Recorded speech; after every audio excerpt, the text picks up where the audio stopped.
My dearest Lord Inquisitor, delighted to receive your request as always. I am flattered that you would consider my work, and the work of the Logos Historica Vertia, to be competent enough to both stand with your own, and indeed non-heretical enough to be deemed worthy of Ordo Theoreticus scrutiny. As such, please find attached the requested record, per your stipulations. Wishing you the best of health in these no doubt trying times, yours as ever, Oculus Imperia. The Warp Ghosts are a mysterious Chaos Space Marine warband, which resides in the depth of the Warp Rift known as the Eye of Terror. Unlike the majority of traitor warbands that reside within the depth of the Eye, who launch numerous raids and incursions into the material realm, the Warp Ghosts, by contrast, would appear to exist solely for fulfilling a singular purpose, beyond that of waging war against the Imperium. These mysterious Astartes serve as, for lack of a better term, the ferrymen of Eye space, escorting other warbands towards the safest locations from which to exit into the material realm, providing, of course, they are appropriately compensated. In the late M31, prior to the onset of Abaddon the Despoiler's first Black Crusade, the Warp Ghosts escorted the Black Legion towards a region of space known as the Cadian Gate, allowing the traitor Astartes to make their first forays into real space following their exile into the Eye of Terror in the wake of the Horus Heresy. In exchange, Abaddon would gift the Warp Ghosts with not only a number of sorcerers that served under his command, but also any psychically sensitive children that were produced by the Black Legion's complement of serfs and slaves. These psychers would, in time, become fully inducted into the ranks of the Warp Ghosts. Despite their status as ferrymen of the Eye, the Warp Ghosts are still known to lead occasional excursions into real space, although such incidents are noticeably less frequent than those conducted by other Traitor Legion warbands. One such example of this would occur in early M37, in what would become known as the Serum Ambush. When an Imperial strike force, comprised of elements from the Militarum Tempestus, as well as Space Marines drawn from the ranks of the Sons of the Raven, Celestial Guard, and Brazen Claws chapters, sought to destroy the Dark Mechanicus Forge world of Serum, Imperial forces would be subjected to a devastating ambush launched by both the Warp Ghosts as well as traitor elements from the fractured Black Wings chapter. The ambush was so devastating that only a small number of assets from the Celestial Guard and Brazen Claws were able to avoid total destruction. Despite the Warp Ghosts sometimes acting in a way that is more archetypal of Chaos Space Marines, the truth is that these warriors are quite unlike any other Traitor Legion warband. Each battle brother of the Warp Ghosts is described as exhibiting an eerie, almost spectral appearance, with each of the warband's warriors being supposedly trapped in a state between life and death.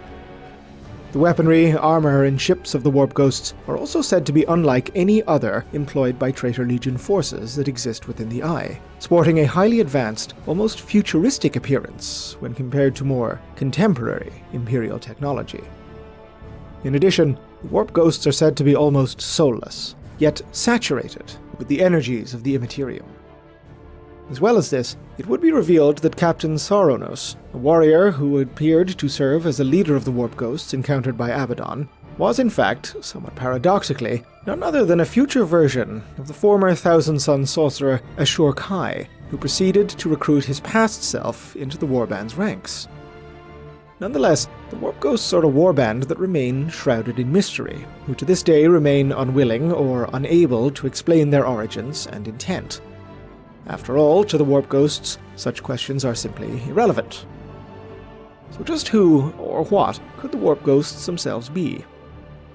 Given their spectral appearance, the fact that they are described as walking the line between mortality and immortality, as well as being infused with a high concentration of warp energy, has led to the suggestion that the Warp Ghosts are a type of demonic entity, similar in nature to that of the beings known as the Legion of the Damned.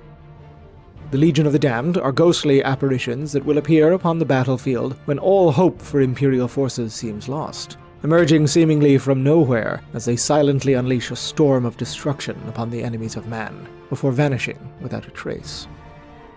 While it has never been explicitly confirmed, it is strongly implied that the Damned Legionnaires are a type of demonic entity that have been created by the Emperor of Mankind, making them, in essence, Imperial demons. As such, given what superficial similarities exist between them, it is not unreasonable to assume that the warp ghosts could be chaotic counterparts to the Legion of the Damned. While this may initially seem like a somewhat feasible hypothesis, this is relatively unlikely for a number of reasons. The first of which is that the warp ghosts, as detailed within the novel Black Legion, are explicitly stated to not be true warp entities, despite also no longer being fully human. The sorcerer Iskander Kaon would note that while the warp ghosts are without doubt imbued with the energies of the warp, they are not possessed by it, nor wholly comprised of the substance. The Legion of the Damned, by contrast, appear to be truly born of the warp in some fashion, and will exhibit similar weaknesses to chaotic demons. As shown within the book Fall of Cadia, when the Cadian pylons are activated by Belisarius Cawl and the Necron Lord Trezin the Infinite during the course of Abaddon's 13th Black Crusade, this action would result in not only the various demonic entities under the War Master's command being banished into the depths of the warp, but the Legion of the Damned also vanished, with their disappearance being described as ghostly warriors being snuffed out like candles. This in turn would further reinforce the notion that Legion of the Damned are, indeed, demons in their own right. Secondly, the idea of the warp ghosts being warp entities would fail to explain just how their warband came into possession of such highly advanced technologies, as demonstrated by their ships and armor. In addition, despite primarily serving as ferrymen of the Eye of Terror, the warp ghosts have been shown as being capable of leaving warp space of their own volition, as well as operating within the material realm for extended periods of time, an act which is incredibly difficult, if not impossible, for most demonic entities to perform in most circumstances. As a result, this would further appear to indicate that the warp ghosts are not a counterpart to the Legion of the Damned, and that any similarities between the two groups are coincidental at best. Another, somewhat more plausible prospect is that the warp ghosts are simply a band of time-displaced space marines. This would appear to be the most feasible explanation in regards to what the warp ghosts are. After all, as mentioned earlier, not only was the leader of the warp ghosts encountered by the Black Legion a future version of Ashur Kai, but their technology was described as being more advanced than what was being displayed by the Imperium during this particular era. While such an idea may seem somewhat bizarre, the very notion of time travel is not without precedent. As stated in the 4th edition Orc Codex, an Orc Wa, led by the war boss Gritzguts, after making their initial jump into the warp, would emerge back into the material realm at a point of time prior to when the Wa was initially launched. Undaunted by this, Grizzguts would choose to slay his doppelganger so that he could obtain another version of his favorite gun, although this action would ultimately result in the Wa being thrown into a state of confusion and disarray. The reason as to why time travel can occur in this way is due to the chaotic and unpredictable nature of warped space, as not only do the laws of physics cease to apply whilst within the immaterium, but time itself is also distorted, capable of moving forwards, backwards, bending, and standing still all at the same time. Indeed, it is not uncommon for a ship to emerge from the depths of warped space only to discover that centuries or even millennia have passed within the material realm since the onset of their journey. However, even if the warp ghosts are indeed from the future, this does not mean that they necessarily originate from the 41st millennium, or even beyond. The fact that the warband's equipment was described as being highly advanced or even futuristic by the standards of Space Marines could potentially indicate that the warp ghosts may have originally hailed from a period of time as early as late M32. Since Iskander Kaon would remark that the armor of the warp ghosts appeared to be more advanced than the Imperium's widespread Mark VII, it is theoretically possible that Soranos and his ilk were clad in Mark VIII battleplate, which was rumored to have been developed at an undetermined point of time following the events of the Horus Heresy, although admittedly in limited quantities. The fact that the warp ghosts were described within the novel Black Legion specifically as being a chapter would seem to imply that the warband were originally a loyalist chapter of the Adeptus Astartes that eventually fell to chaotic corruption, only to then be inadvertently cast back in time as they journeyed through the warp. The fact that Soranos had stated to Abaddon that the warp ghosts were of no legion would also appear to loosely support this possibility, as following the implementation of the Codex Astartes in the aftermath of the Horus Heresy, the 9 loyalist legions would, in essence, cease to exist, as they could be broken down into smaller and smaller chapters.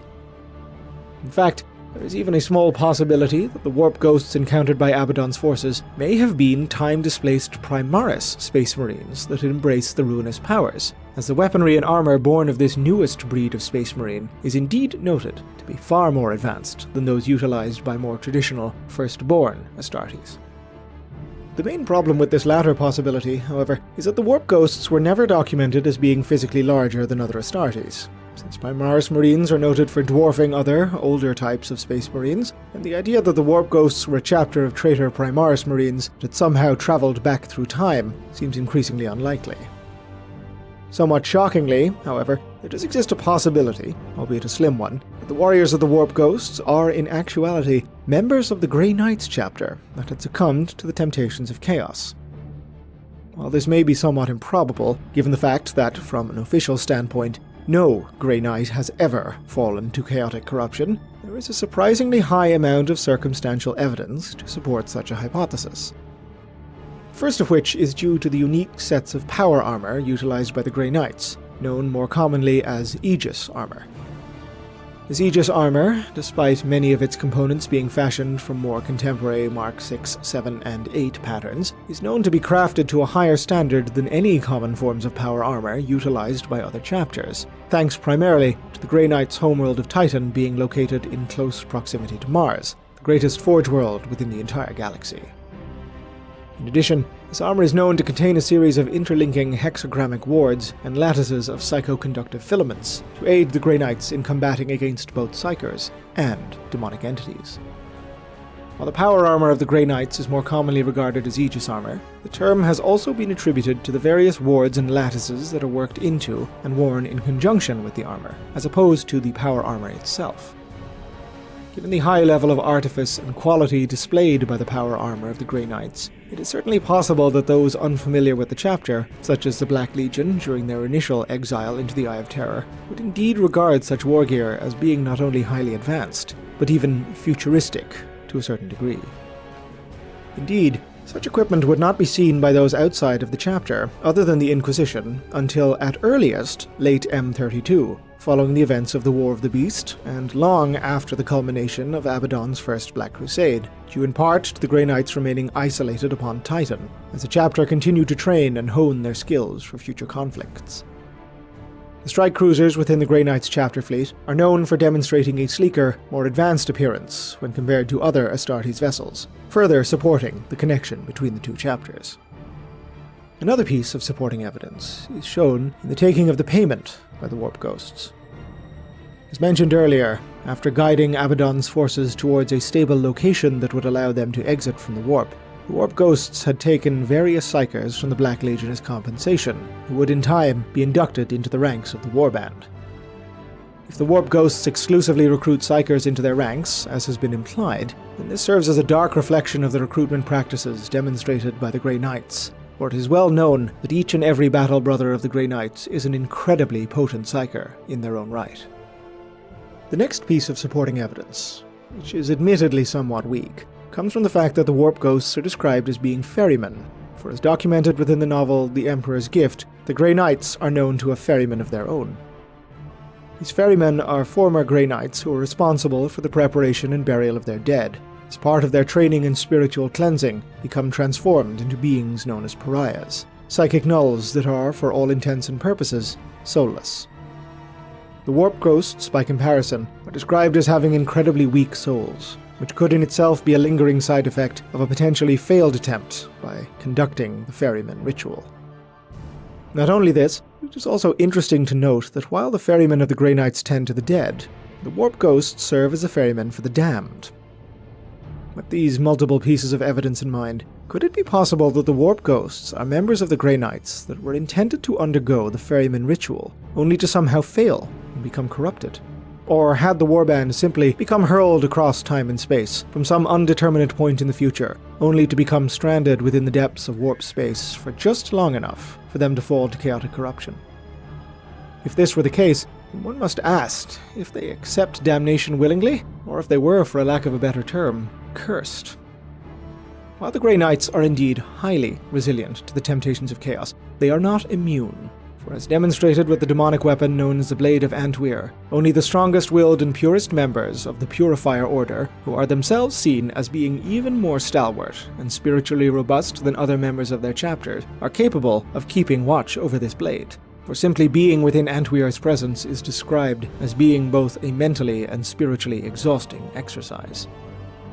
While the idea of the warp ghosts being corrupted Grey Knights would appear to be utterly outrageous to many, it is not entirely outside of the realm of possibility. Even if the Grey Knights themselves maintain that none of their number has ever fallen to chaos, if the warp ghosts are indeed fallen Grey Knights that had originated from the future, then this merely means that it is only a matter of time before such a claim regarding the chapter's spiritual infallibility will be debunked once and for all. What do you think? Leave a comment below, and thanks for watching.